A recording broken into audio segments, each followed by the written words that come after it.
Good evening and welcome to Business 7. In tonight's program, we're talking food prices, interest rates, as well as some interesting developments in the banking sphere. Please stay tuned. Connection. It's in the human touch, the feeling of belonging.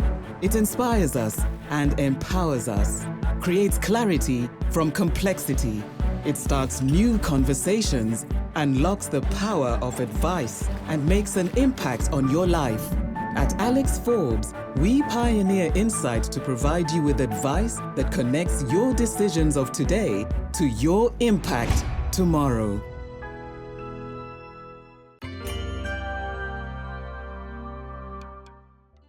Interest rates remain a hot topic, not just in Namibia, but globally. What are the projections around movements and especially downward movements in interest rates? We caught up with Helena Mboti. She's the economist at FNB Namibia. So the Bank of Namibia specifically is not really an inflation targeting bank. So the Bank of Namibia does not necessarily look specifically at inflation, but more regional and global banks do. Or central inflation is expected to be quite high. In the South African target, where the South African target rate is between 3% and 6%. Inflation is quite on, I think it's in the upper 5% or 5.5% last I checked. So that is quite elevated and on the higher target range. So what that means is that the central banks are going to be wondering if monetary policy has actually done its job. And what I mean by that is that when inflation started its hiking cycle after the pandemic, what happened is that monetary policy also started tightening in response to that, right? And there is sort of a lag. So normally central banks don't expect monetary policy to, sort of work immediately, but they expect it to work in sort of the short term. So I think now what central banks need to look at is whether or not the monetary policy that they've done in the past, so towards the end of last year, has actually impacted the market. And what they're seeing right now is that it probably hasn't. It hasn't done its job fully, and inflation is still sticky and is still quite stubborn. So until central banks across the board are really confident that inflation has come down, they're probably going to still hold monetary policy and keep policy measures tight. But I think we're starting to see a little bit of easing. For example, in the European Central Bank, the market is expecting to see some easing there. And then hopefully also some easing across in the Fed in the third quarter of this year. So I think the market is still optimistic that we're going to see some inflation coming down and then eventually some monetary policy easing towards the end of this year, but I think risks still remain that could be pushed out. For example, for us, our view right now is in Namibia that we expect the cutting cycle to begin around December, if inflation expectations remain. But we're expecting a shallower cut, and it could be pushed out further, as mentioned. There has been some relief by the price monster, but food prices might not stay too low for too long. Once again, we're joined by FNB's economist, Helena Mboti. Let's turn to food inflation. You say that the El Nino phenomenon is going to play a role in food inflation. Please elaborate. Yes, so the El Nino phenomenon is basically a phenomenon extreme dry weather conditions, which obviously has an impact on your crop production. And that has a twofold impact. So from a supply perspective, from just crops, of course, we know dry weather means less production, less harvesting, and poor or even the quality of the harvest. Even if the quantity doesn't necessarily decrease, the quality of the harvest might also decrease. So from a supply perspective, there is a bit of a drag there. And then also it has also knock-on effect on the livestock, because what happens is, what we have seen is that farmers tend to choose to slaughter their cattle or their livestock in order to sort of decrease the amount of animals they need to take care of during the drought. And that has an impact on livestock and the beef market. So in general, what happens is that in a drought, prices do go up for food. And especially when it is like a wide phenomenon like El Nino, where it's actually a regional impact. And then you also see the same situation happening in South Africa.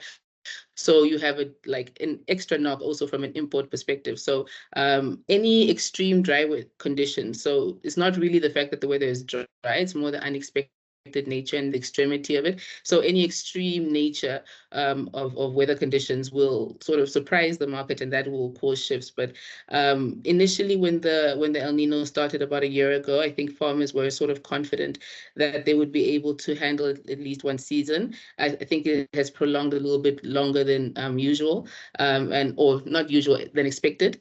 And I also do believe that given that the state of emergency now with the drought recently, it is something that we have to be cognizant of, that, you know, the extreme weather conditions might have a larger impact on food prices than we anticipated.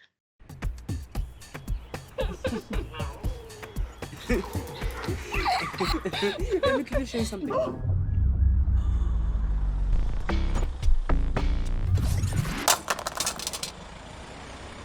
Don't worry. Next time, I check nice. Thanks, but it's okay. FNB Insurance checks nicer. At FNB Insurance, we provide cover for all your valuables. From your phone, to your laptop, to your car. FNB Insurance. You value it, we cover it. T's and C's apply.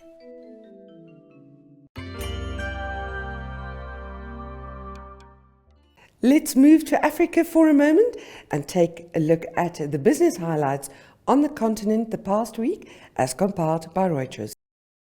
Here's what's been making the business headlines in sub-Saharan Africa this week. After 2 weeks of thorough negotiations, The South African rand gained on Friday after the Democratic Alliance said a deal had been struck with the African National Congress to form a unity government following last month's election. for the formation of a government of national unity. By the afternoon, the rand was trading at 18.315 against the dollar, around 0.7% stronger than its previous close.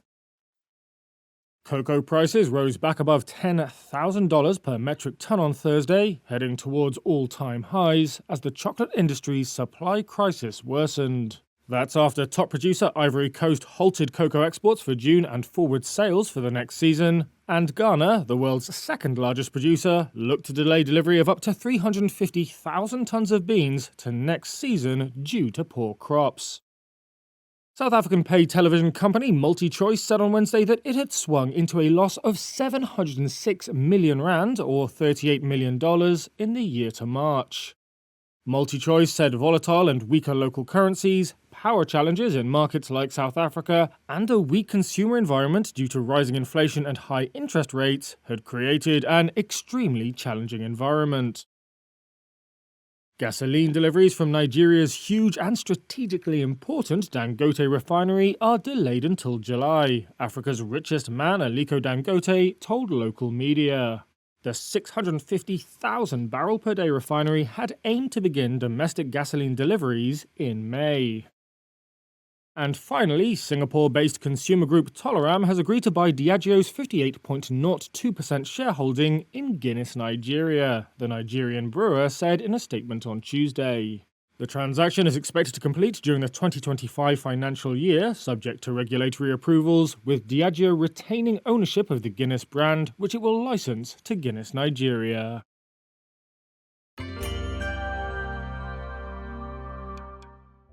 Open banking and open finance are priorities for the central bank, the Bank of Namibia. The bank recently had a public lecture in the north, and the Deputy Governor of the Bon, Leonie Dunn, spoke there. What we also are trying to revolutionize is how loans should be advanced to the Namibian public, to micro, small and medium enterprises.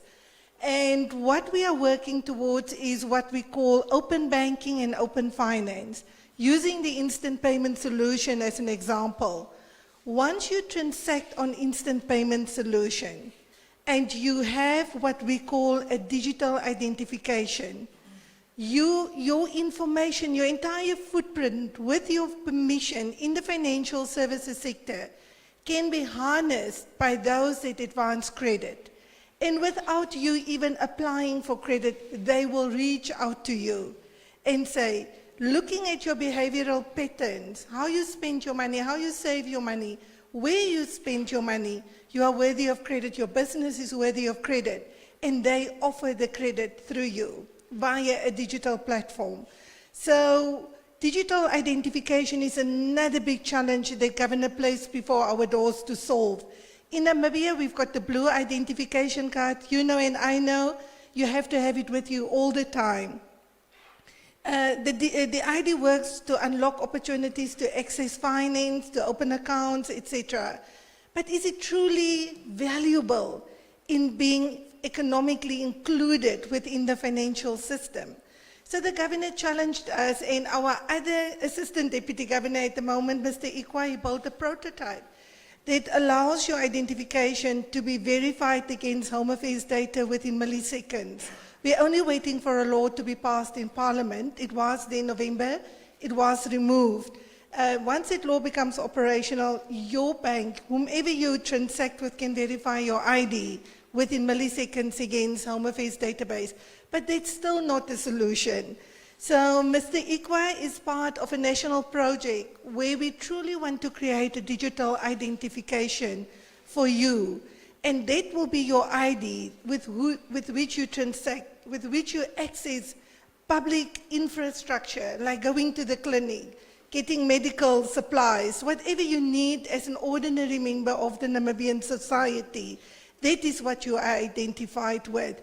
So what the digital ID then does, it helps your financial service providers, with your permission, you say yes if they reach out to you.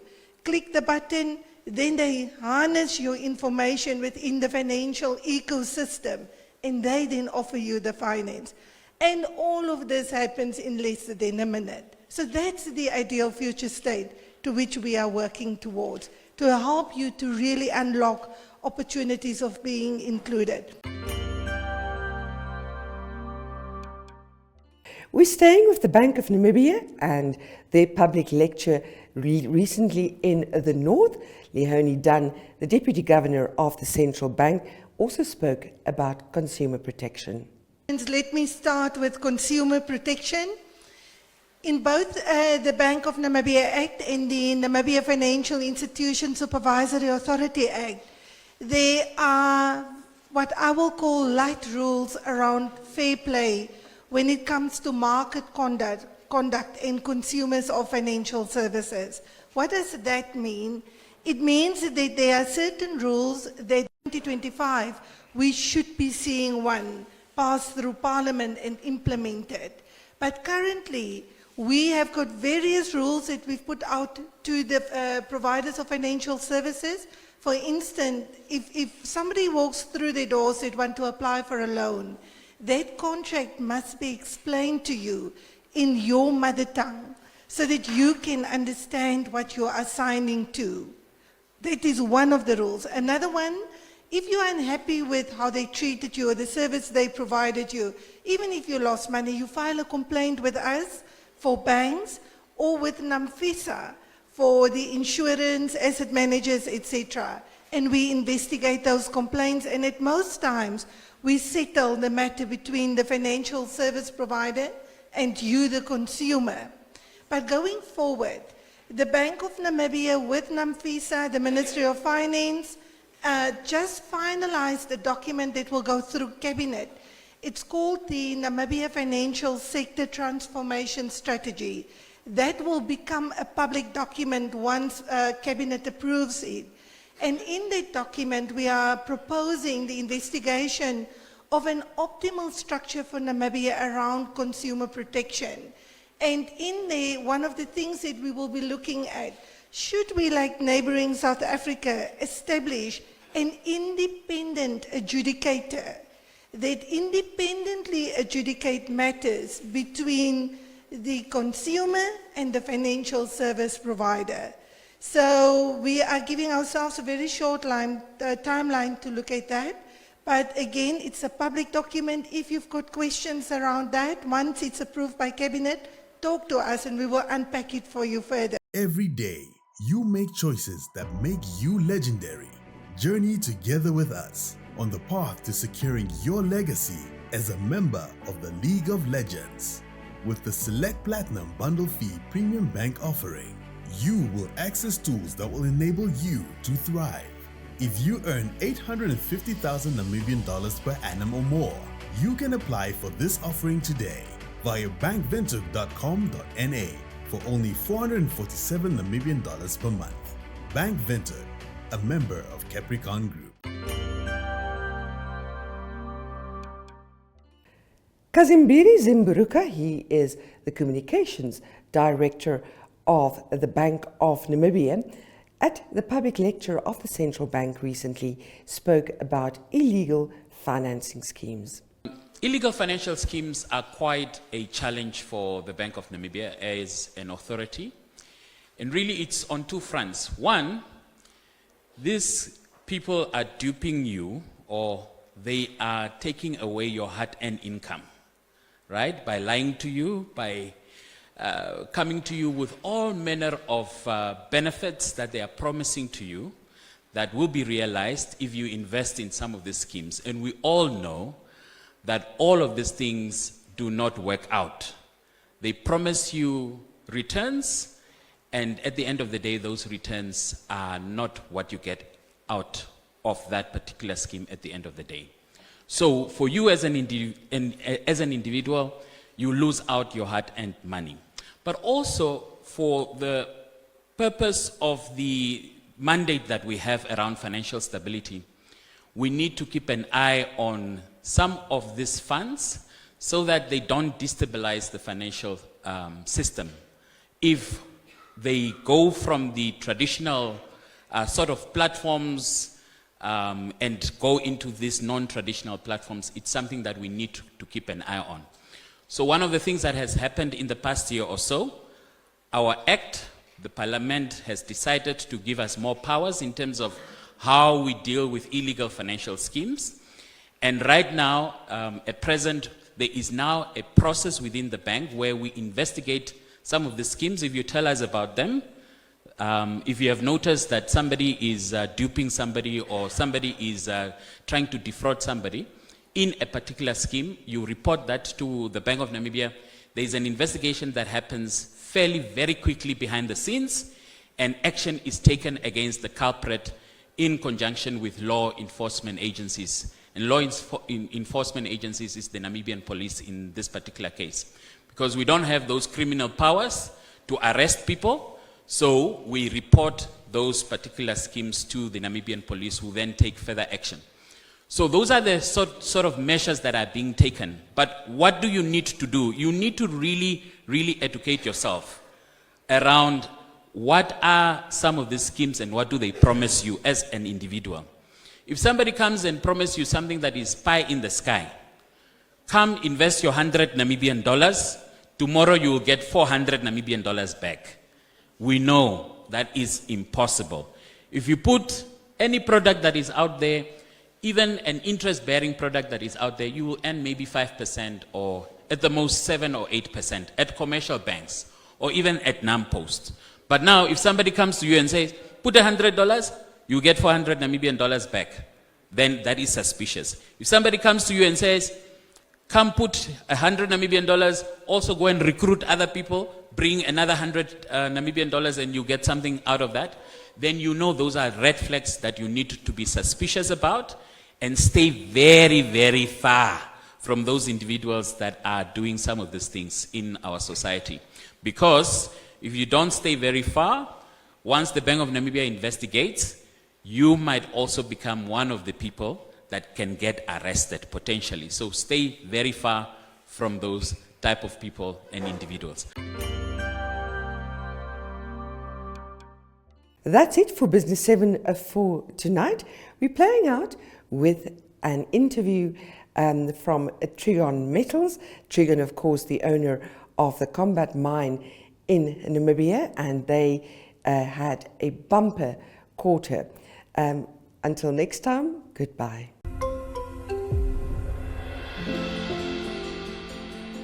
From the mine site, it's been a bumper quarter so far. Underground has performed exceptionally well and has continued to exceed our expectations and internal plans. So for the quarter, we forecast copper production of between 2.2 million to 2.5 million pounds. at a C1 cost between $2.75 to $3.35, which is a significant achievement when compared to where we started off at Q2 in 2024. Going over to the full year guidance, underground's significant contribution is expected to be between 250,000 tons and 280,000 tons at a grade of between 1.95% to 2.3%, which leads to a production guidance of between 12.13 million pounds to 13.45 million pounds. A C1 cost of $3.15 to $2.18. So definitely a bumpy year to look forward to, and contribution of underground really coming to the fold for 2025. So even previous, we were looking at expectations of around 12 million pounds of copper produced, but now we're looking at the high end of our guidance. We're taking that up to 13.5 million pounds, but very interestingly, on the operating costs, looks like we have an opportunity to get under $3 a pound of copper, which is fantastic given we're looking at copper prices now well above $4. But you're on site, Rennie. Can you give us a little bit of color on how things are going? How's dewatering, and how we're doing as far as mining against the plan? Thank you very much, Ed. Underground, we're progressing steadily. We're down to 331 meters, which is in line with our expectations, as well as to reach shaft bottom, which is 400 meters in the next 2 months. That will allow us to start refurbishment of 11-level pump station, and ensure that we can access low levels that is required in the plan. Overall, very pleasantly surprised by underground and the commitment of the team under the leadership of Arnie Miller, SVP Operations. The team has continually exceeded the forecast, which was originally set up to be challenging. And we've built in our guidance a marked ramp up for the remainder of the year to ensure that we capitalize on the higher grade. We've kept on seeing a positive resource reconciliation throughout this ramp up process, which is in line with historical mining, where they've always mined more ore tons at similar grades than what was originally defined in the resource or reserve statements. So we continually keep on finding working areas as well, with ore that contains ore that the old timers didn't mine, and left behind for us. So all in all, very good and positive news coming from the mine site and the motivated team that's driving it. So now I've heard numbers in the area of 200% reconciliation. So for every ton that we've got in resource, we're finding 2. And then on the dewatering front, we've made some really good progress, being down below 10 level. So fantastic news all around. I think through this guidance, we've got something to be proud of as a company, and something hopefully the market can begin to realize that we've really emerged as a producer here.